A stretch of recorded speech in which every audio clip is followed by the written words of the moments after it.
Hello everyone, welcome back. Today we are talking about psychic fishing and how to stop doing it. It is a bad habit that some psychics have that I think a lot of psychics just don't talk about. So this is a good habit to kind of nip in the bud when you can, and we're going to get into it. So welcome. If you are new here, my name is Lauren. I am a psychic development coach, and here on my channel I try to teach you all about how to strengthen your psychic skills. So if you're into that, hit that subscribe button and stick around for more videos. Alright, psychic fishing, what is it? I have found that I've mostly seen this in mediumship readings, but it can totally happen in any type of reading. And it's really just a bad habit that psychics have that sometimes we don't know until somebody says something that, hey, probably not the best way to go about it. And it's something that I think in the past, a lot of skeptics have used it as a really good way to kind of discredit and kind of delegitimize a lot of psychics and mediums.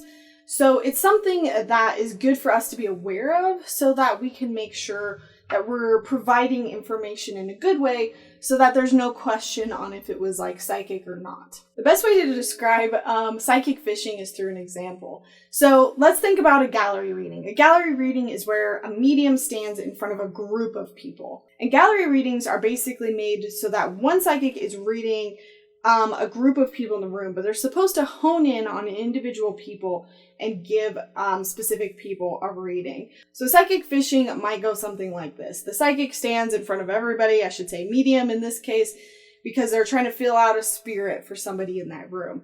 And so they say, I'm getting a name. I'm getting a name that starts with the letter D. D. Does anybody have a D name in their family? And then you might get 3 or 4 people in the audience that say, I've got a D, I've got a David, I've got a Deborah, something like that. And then the psychic says, oh, David, that's it. And then they provide maybe just a little bit more information, like, oh, I think it's a male, or I think his personality was kind of like funny or something like that. And then, they might kind of hone in on one particular audience member to whoever it seems to fit the most. I hope that makes sense. And then once he finds that person, then he gives the reading of like, oh, okay, well, his name was David and he was funny and he really misses you and yada, yada, yada. That's a really bad reading on many levels, but I'm only going to talk about psychic fishing. So how this is psychic fishing, you can probably already see you're fishing for somebody to give you something before you give it to them. So instead of finding who that spirit is first, getting the full message, getting the full picture, and then asking who does that spirit belong to, what you're doing is you're asking for information, and then you're basing the reading off of the information provided by the client, if that makes sense. So in a lot of ways, it doesn't seem like there's a lot of new information. It kind of seems like the psychic is literally just going off of whatever that person last said. So in hindsight, it kind of looks like, again, not new information. It's basically when you are waiting for your client to give you something before you tell them what you are receiving. And it's not so much about the timing as much as understanding the message in full before you open your mouth. Now, in no way does this mean that the psychic is wrong, that David guy wasn't there, that it really wasn't for that person. It's just from the client's perspective, from the audience member's perspective, it's like, how much of that was me giving them that information first? And so we really want to kind of get rid of that question and not have our clients doubt us, because when they doubt us, they kind of close more off.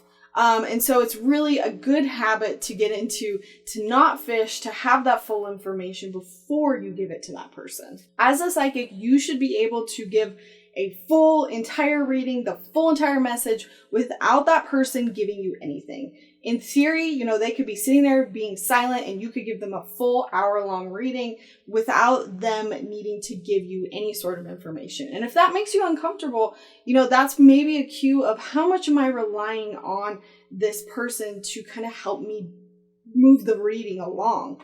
And really a good psychic will make sure that they're constantly connecting to source, constantly connecting to their intuition and getting that information from there, not the client in front of them. Now, obviously there's exceptions to this. Sometimes you need to ask questions, and we'll get into that.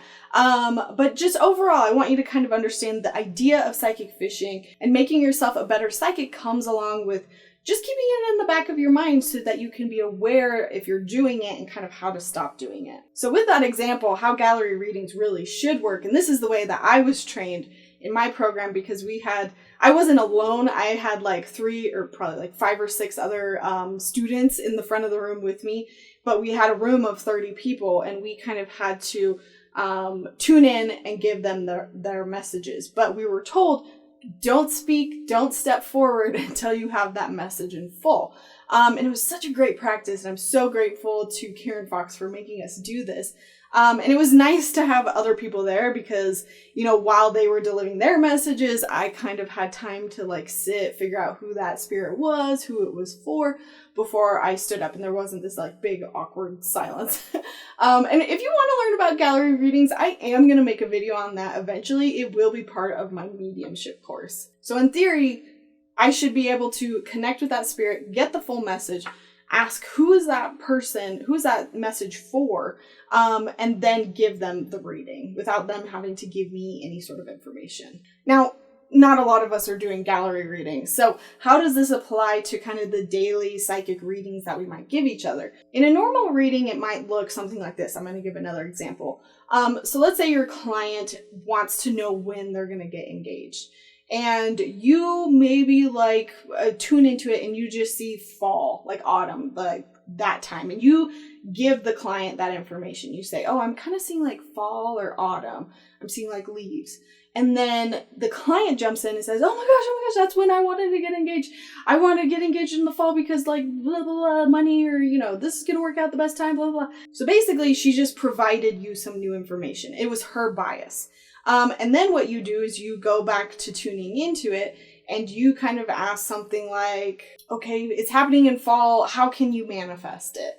And then you pick up more information, and then you give that to her. Now, this kind of doesn't seem like a bad thing. The client seems happy, but they could go home thinking, you know what? They didn't really provide me any new information. Did she just tell me what I wanted to hear? Did she pick up on what I wanted to have happen?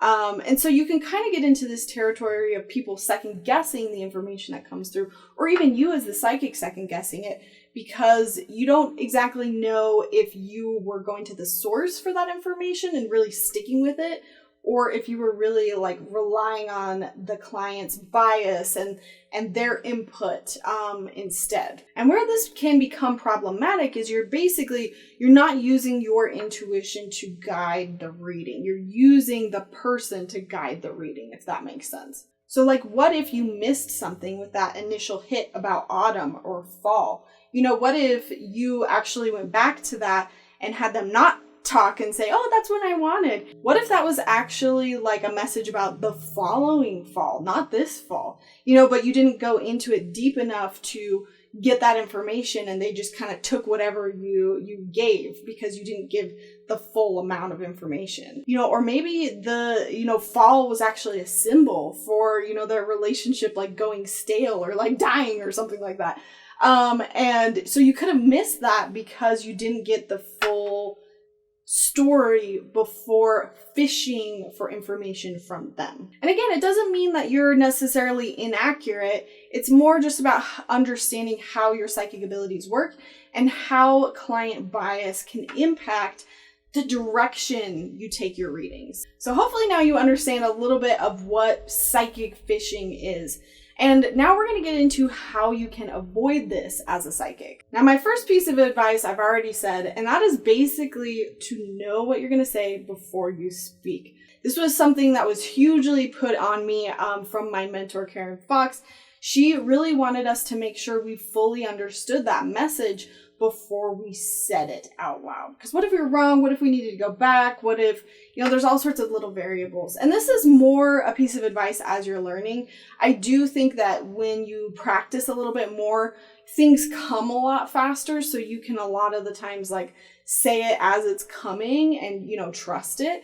But when you're getting little bits and pieces of information and you're struggling with it, and even I get that to this day, it's remembering to stop, really check that you've got it right before saying something. Now, not neglecting the fact that, sometimes you don't get the full picture, and that's okay. You can say something to that effect. The message doesn't have to be perfect before you deliver it. Don't get into overanalyzing it. Just take it as a general rule. Like, are you running your mouth? Are you kind of talking through your left brain through counseling before you fully have gotten that like full intuitive picture? And if this means just meditating a little bit longer before your client shows up so you can get fully into that receptive state, like go ahead and do it. You might also have to take moments during your reading to sit in silence, and that is totally okay. It feels awkward sometimes, but it's on the receiving end.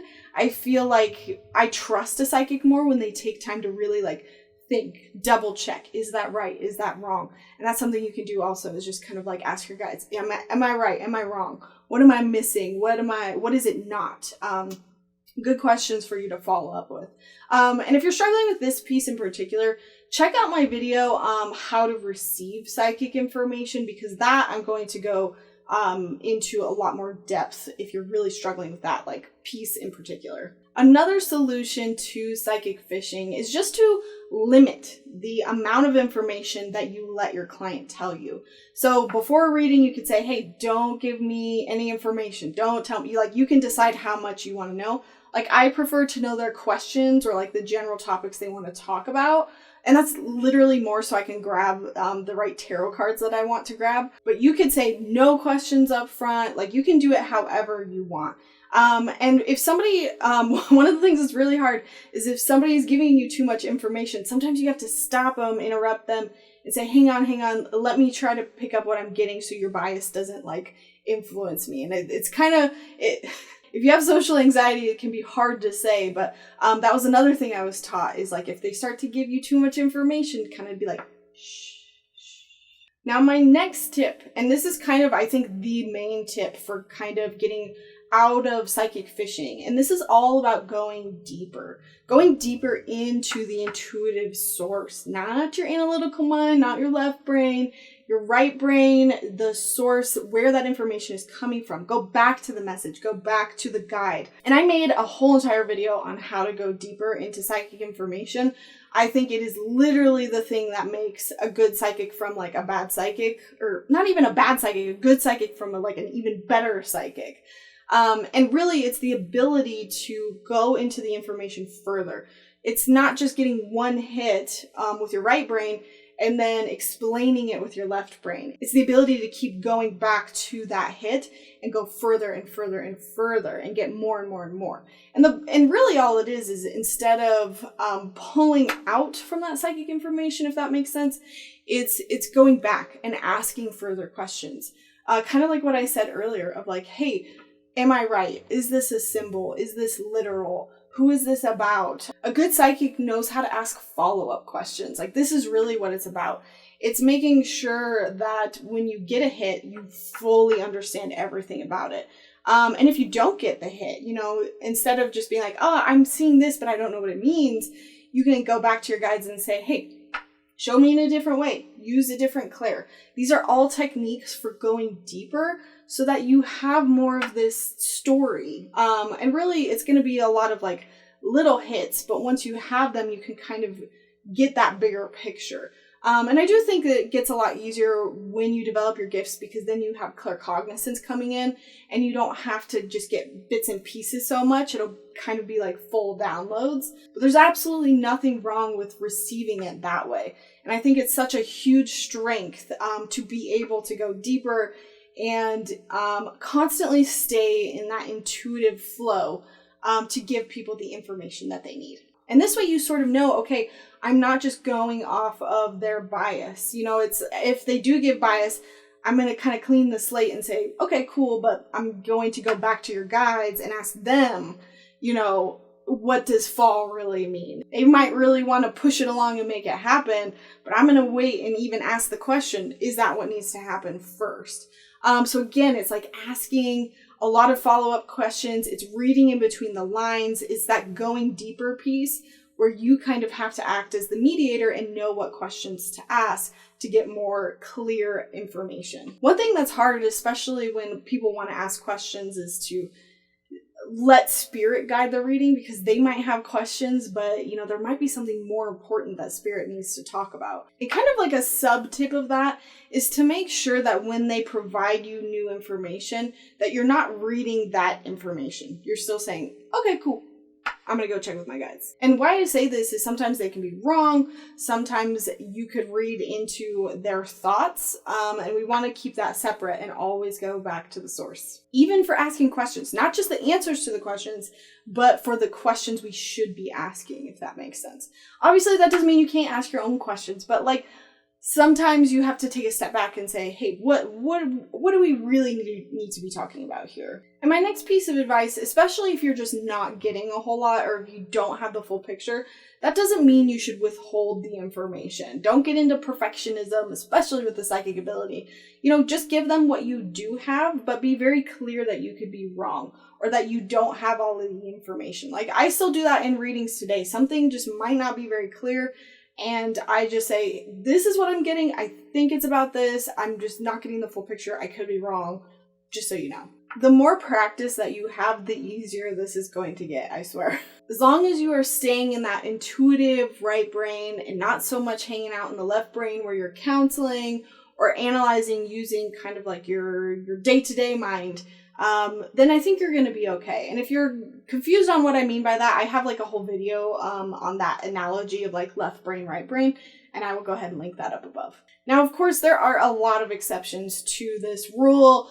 Sometimes you do need to ask more information to get more context. And with that, a lot of times what I will do is I will kind of half listen to them and half listen to my guides or their guides. And so that way I'm kind of giving their bias less weight. But what I'm doing is as they're telling me a story of something that happened, I kind of am saying, are they right? Is that right? Is that wrong? Are they being misled? Are they blah, blah, blah? I'm kind of asking those questions. So then I know where to go with the reading, because then sometimes I'll hear oh, they got that piece wrong. That's not correct. I'm just specifically thinking about if they have a lost pet, they might be telling me what they think has happened. So I'm kind of half listening, but I'm also kind of hey guides, is this right or is this wrong? I don't think readings would be the best if the client never got to speak. I'm not at all saying that. I'm just saying in theory, that's what you should be able to do as a psychic. So it's totally okay if they do give you a little bit of information. Just know when to stop them. Really, this is just about paying attention to it, having it in the back of your mind. So if you do start to do it a little bit too much, you know how to pull yourself back. And really, this is what separates those good ethical psychics from the ones that just, aren't really paying attention to it, don't care to pay attention to it, and, want to use that as a crutch so that they can get in, get out with a reading and not really have to use their abilities and kind of do it for the wrong reasons. Now, I will go into this a lot more in my psychic development courses, so if you want to sign up for those, please go ahead. We will be talking about this and how to go deeper and all of those intricacies way more over there. So let me know if you have any questions about this subject in particular, if it brought up new questions for you. I'm curious if you think this has ever happened to you and if you question the legitimacy of the reading because of it. I think it happens quite a bit. And I'm culprit myself. I try really hard, but sometimes, it's tough and nobody is perfect. Don't beat yourself up. Really, as long as you're aware and you're paying attention to it, I think you're going to be okay. So thank you so much for watching. If you like this video, please give it a big thumbs up and I will see you in my next one. Bye.